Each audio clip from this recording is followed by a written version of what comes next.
When we look at pricing carbon and consider whether it's a good policy to use carbon taxes or cap and trade, if we think about is it technically strong, the answer is yes. If we think about is it politically popular, pretty iffy. If we think about is it easily communicated to the voter, questionable. Is it feasible to implement? Yes. So not every party running will choose to support pricing carbon. Then there are philosophical issues. Climate change is part of a larger human decision-making problem. Consider the prisoner's dilemma, which is a paradox in decision analysis in which two individuals acting for their own self-interest do not produce the optimal outcome. In a way, this is what we have with climate change. First, let me explain the prisoner's dilemma. Let me use an example. Take my family. We're living together in isolation.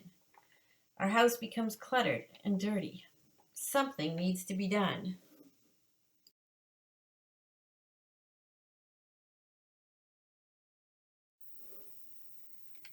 If we all clean together, it won't take long and we will have a nice, clean, happy house. But alas, there is resistance to this idea. There are better things to do than clean the house.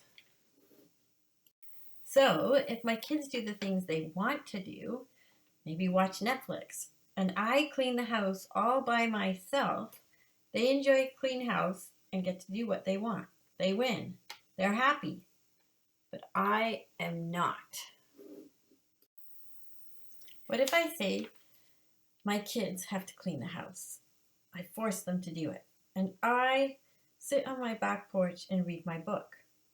Now I get to enjoy both a clean house and a good book.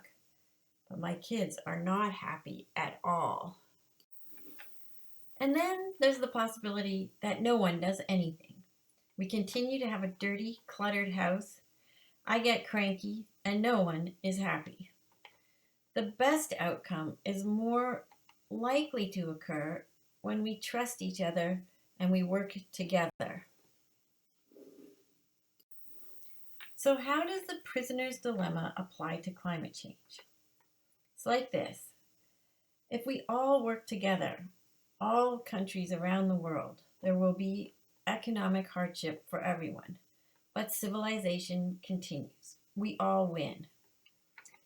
If Canada reduces greenhouse gases alone, we make sacrifices for nothing. The rest of the world profits in the short term, but in the end, we all lose because it will take all countries to be on board to make a difference.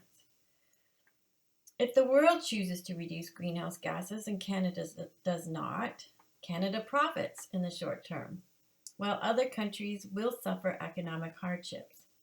Climate change will likely be abated, but Canadians won't be popular. Or we could all win for the short term.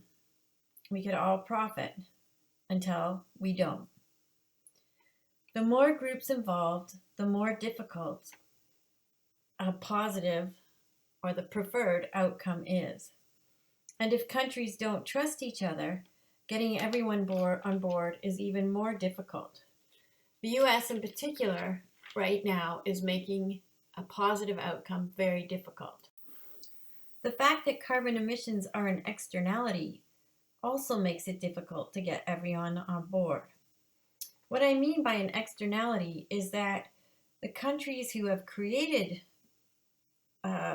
the problem, the countries who have emitted most of the greenhouse gases, are not necessarily the countries that will bear the brunt of the impacts.